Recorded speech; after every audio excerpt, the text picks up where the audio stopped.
Hi, everybody. Welcome to a very special edition of Talking Elite Fitness. Sean Woodland and Tommy Marquez here in the Whoop Studios outside of our RV at the Alliant Energy Center. We made it. We made it. We got set up.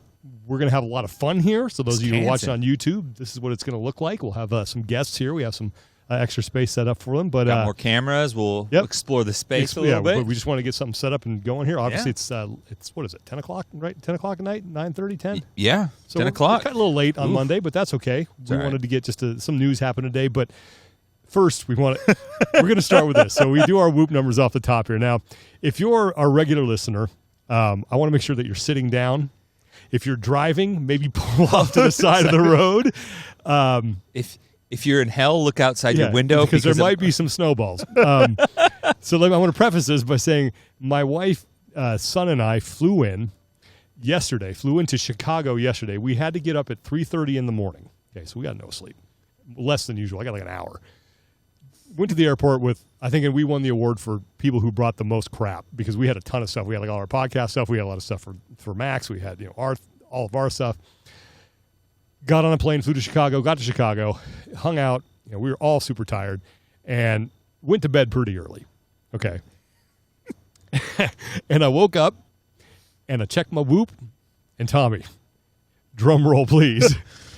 I got 10 hours and 25 minutes of sleep. Even better, Sean is number one in hours of sleep on our Talking Elite Fitness Whoop group at 10:25. And you know what the best part is? He is at such a deficit that it was still 97%. I didn't even get to 100. I was 22 minutes short. I'm like, come on, Whoop.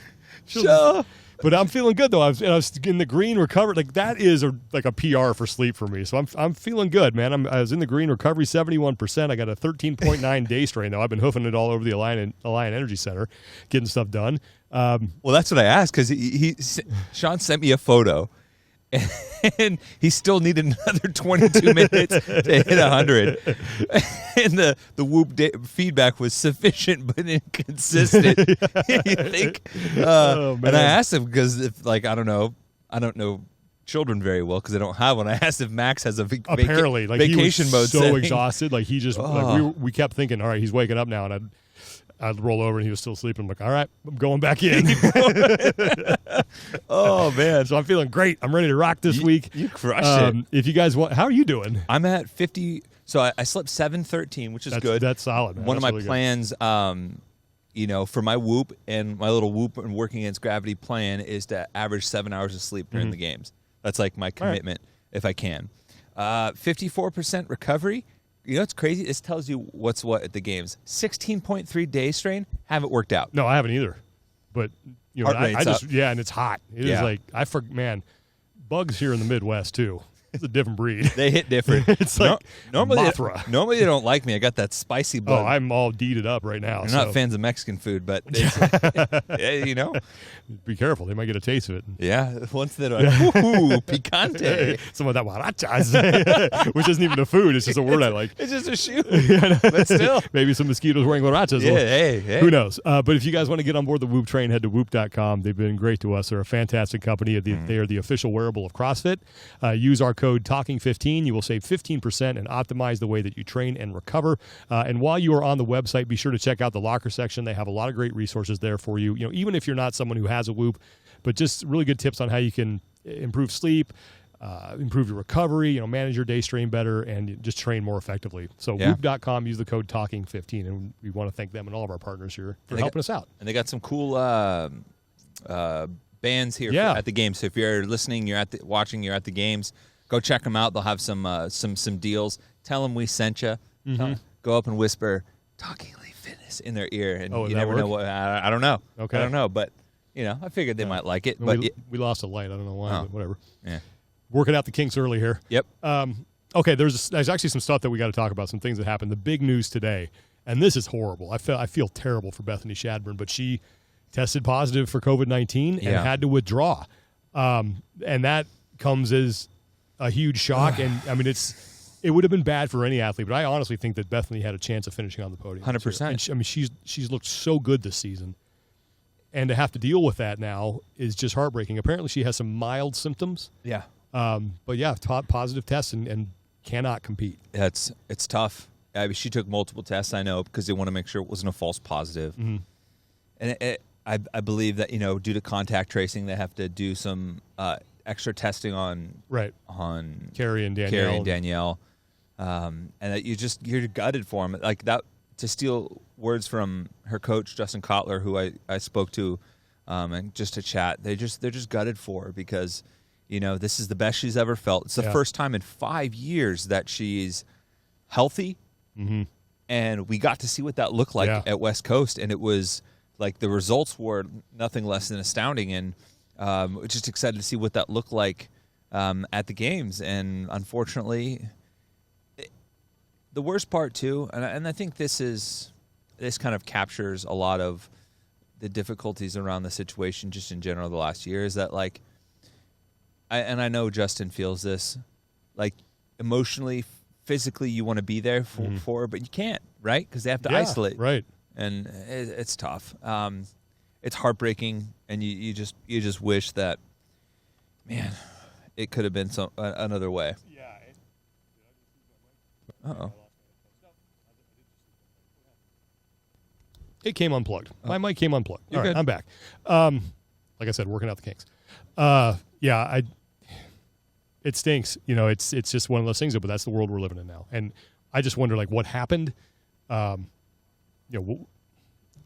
there's no way to sugarcoat it. Yeah. It's not. It could have happened to anybody by chance. Like you never know.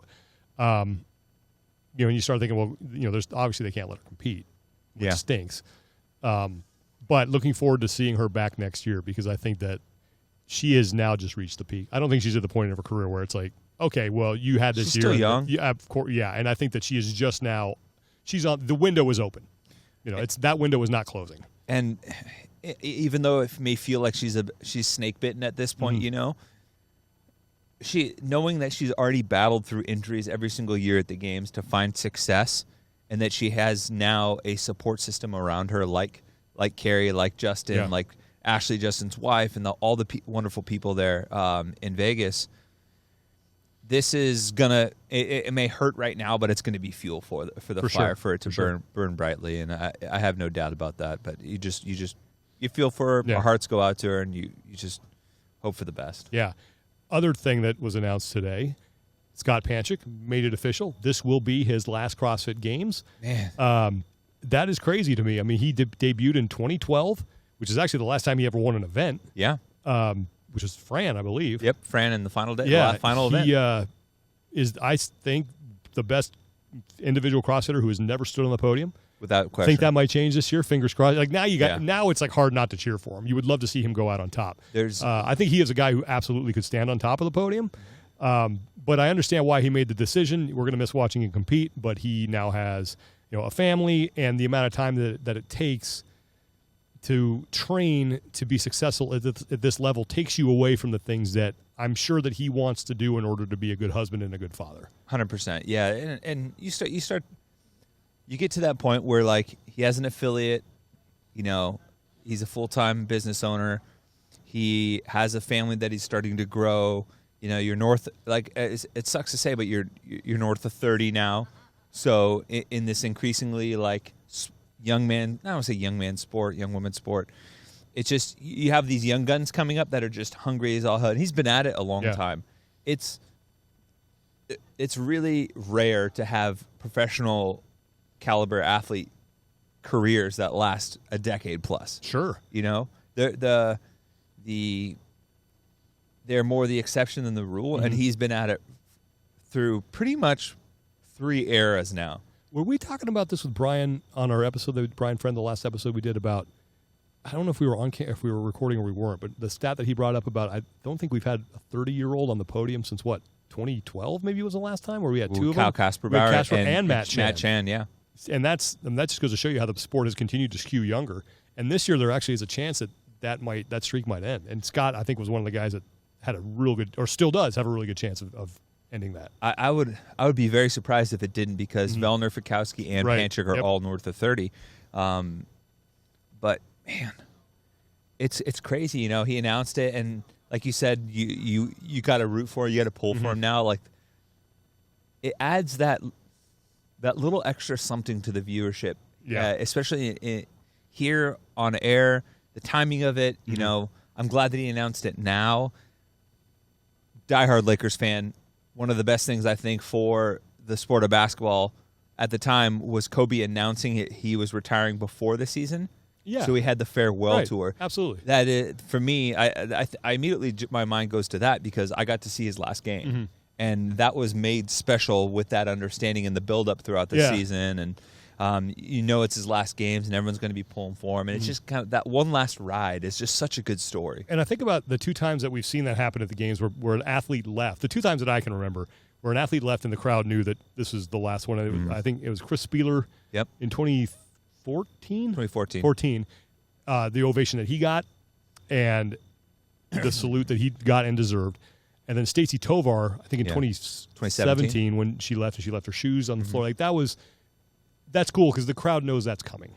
And the fans here will know that this is Scott Panchik last year. Dude, that just hit me right in the chest. And they will send him off appropriately. Yeah. And I'm with you. I'm glad that he made that announcement now because he deserves that. He deserves to have that goodbye. And, and from a storytelling standpoint, when it comes to like a national broadcast, it's just another hook to get people interested who may not be totally into the sport. Hey, this is this guy's last year. Oh, okay, that's cool. I'm going to pull for him. Yeah. So, yeah, we wish him all the best, but definitely understand why he made the decision. Yeah, and he's just one of those guys that has just done things the right way. Oh, yeah. Despite, like, so many people might have gone as painstakingly close as he has to the podium year after year, and that could break people, you know. Yeah. Now, granted, you know, he's one of the athletes that has been able to be at the forefront and at the top for quite some time, but beyond that, as an ambassador of the sport, owning and running an affiliate, mentoring other athletes like Fee Sagafi, helping bring up a family approach to fitness with his brothers and his dad and his sister and the rest of his family, and you just, like, regardless of an athlete, like, he's just a first ballot CrossFit human being. Yeah. And man, I'm glad we have this episode now to talk about it and kind of reminisce on it because he's given us so many great moments. And, you know, the last time he was on the competition floor as an individual in 2019 in the clean event, and just all those different times he's been out there, like, smile on his face, like, giving it his all, like, the intensity, the highlight reel that he posted with it was. Yeah, for sure. And I think now too about, you know, Saxon is here and sort of the passing of the torch that they might be able to have. There are going to be some great moments. There always are at the games, and I'm sure that Scott will be part of more than one because the one will be his whatever that farewell is. It's going to be pretty awesome. We had a near miss, or what seems like now looks like a near miss as far as the COVID things go. We already had, you know, Bethany Shadburne who tested positive and has had to withdraw. Kara Saunders had a scare, but it looks like we're going to be okay with her. Yeah. So initial test positive, next test negative, and you know, after the initial test, they'll do another one, and they'll do I believe it's the PCR test, which is a little bit more accurate. It takes a little bit more time, but it's much more involved. Yeah. And that came back negative. I believe she's in the clear now. Good. But I think there's also, like, some additional testing that they're going to do just to make sure. Because you were supposed to talk to her, and she was supposed to talk to her, and respectfully, she did the right thing. Absolutely, you know? And I think that, you know, they do contact tracing as well. So I think anyone that was around her maybe has to. I know she was training with Dan Bailey up in Ohio beforehand. So I think hopefully Dan's good too. But it's just one of those scares where you're just like, oh man, especially for Kara, you're. Like, I've said this twice already now, but, like, your heart goes out to her because of the trip she made out all the way from Australia, because she had to leave Scotty behind, and you know the heartstring is pulling, you know, half a world away, and to have that happen, and you know what could have been if she had, because she would have had to isolate too before going back, and it just would have been heartbreaking. But and she's also an athlete that we could see on the podium. So for sure. Yeah. But fingers crossed, looking like we are in the clear with that one, because she, like you said, had the follow-up test that came back negative, and then they did another one that I think came back negative as well. So she should be good to go. And then Dave has fully released the details for event 1. Did that at the athlete dinner tonight, posted it on Instagram. If you guys haven't seen it, it's just a picture of some flippers, and that's it. It's going to be a 1 mile swim with a 3 mile kayak. And I got to give Tommy credit. So you almost guessed this one a couple of weeks ago, and we were talking about whether or not you should put that out. And it's sometimes for us when we are involved in the broadcast, there are things that we don't want to speculate on just in case we're right. Yeah. Because then it looks weird. Right. And so we just said, yeah, maybe we shouldn't. But what was your tell the people your theory. So my initial theory was we're talking, and it was publicized that there was permits for the Olin Park boat launch, which is just up the road. I actually ran by it yesterday and popped in. And then the Olbrich Park beachhead or beach area across the lake. And I thought, that's kind of interesting. And everyone kind of assumed that there wouldn't be a run involved. Yeah. So I said they would have to, if they're going to take advantage of that. Like, you think about the things, like, and Dave has said this, he said it on our podcast, our podcast too, that he likes to explore, and then he kind of finds these things that are like just kind of like cool feathers in the cap, programming wise, to say you've accomplished while you're here. And one that really stood out to me is that, like, we've been in the lake multiple times, but it's kind of like, what is the distance of the lake as the crow flies, tip to tip? And because now they have access on both sides, and I was like about 3 miles, and I was like, and we didn't know there was a kayak, right? We just heard paddle. Yeah. And so I thought, well, swimming across 3 miles I think is too far for where the athletes are at as swimmers. And the paddle, just like 3 miles straight would be tough. And so I thought they would swim a mile out. They would have like a dock buoy with all the like paddle boards like strung up, and you just hand it off, and then you hop in the paddle and go the rest of the way 2 miles, and you would traverse the entire length of Monona Lake, and that would be like a cool, element. But it was something similar. They were going to traverse the whole way. The paddle was different. It was a kayak, which makes more sense, in terms of like energy and it's a unique element. Your back is going to be. Yeah, if you've ever sat in one of those things, it's not a comfortable position. You're pulling. Yeah, and they're using, from what I understand, I don't know if they're changing this, but it's a standard oar with like a paddle on both ends. Yeah, so it's not just the one like you got to go. Yeah. And we haven't had swim fins, I think, since 2012. Right, that's the first time they let them put fins on, right? Ooh. At Pendleton, because I remember Spieler like lost his wedding ring or something while he was putting those things on. Yeah. In the water. I wasn't sure if it was 2011 or 2012. I think 2012 was the first year they had swim fins. And I don't think I could be wrong, but I don't think they've had them since. Yeah. I'm trying to remember. But that's the only reason I remember that is because Spieler, when he was getting in the water, put on his fins, and I guess his wedding ring slipped off. And because he had such a tough time with Pendleton, remember, like legs cramped up on the way back. Yeah. Yikes. Yeah. Oof. So. Donate it to the swim gods. Oof. Yeah. Which is cool because I like that. And talking with a couple of athletes, I bumped into Gabby Magawa in the hotel just now when I was picking up some of our gear, and she was like, "I'm very happy that the fins are there, and I think that's like the mile is a challenging distance for sure, but the fins just add another like speed component too, which I think will be awesome because it does." Take the restrictor plate off mentally for some of these athletes to like maybe go attack it a little bit more, and I'm excited to see the athletes leverage those. Yeah, I got to get Chase's thoughts on this because I'm not a swimmer, but I don't know how having fins on your feet affects your technique at all, or if it's the same thing, it just helps propel you better. Yeah, swimmers might. Well, obviously know that better than I will, and Chase was a swimmer, so yeah, I got big old flippers, so. Naturally. Yeah, I know. I had to get you those size, 14 Nobles today or something. Trade them. Go to the special locker for those. we don't carry those. Yeah. Get Tommy a pair of Noble skis. It's like those. Yeah. That's that section at like Marshalls with shoes where it's like, they have like half size and then it's just like 13 and up. You're like, go into the scrap heap. Fine tooth and match. But other than that, I got to say, just walking around here, stuff is still under construction. It looks good. It looks really good. It's a different aesthetic with Noble now as opposed to Reebok in the past. But I like it. It's clean. Like they have the pictures around the Coliseum of the athletes that look great. The signage is really crisp and clean. On point, yeah. The field looks great. The North Park looks fantastic. I haven't been inside the Coliseum yet to see that. I checked out my desk today. Oh, yeah, because the CBS desk is now inside the Coliseum, looking down on the floor, right? That'd be cool. Or is it on the floor? Or is it? No, it's elevated. That's right. Up. It's on the mezzanine level, and that's going to be fantastic. Yeah, that's going to be cool. That's going to look great. So yeah, it's different as far as because I'm used to seeing like red, white, and blue and that sort of theme. It's black and white, but it's crisp and it looks great.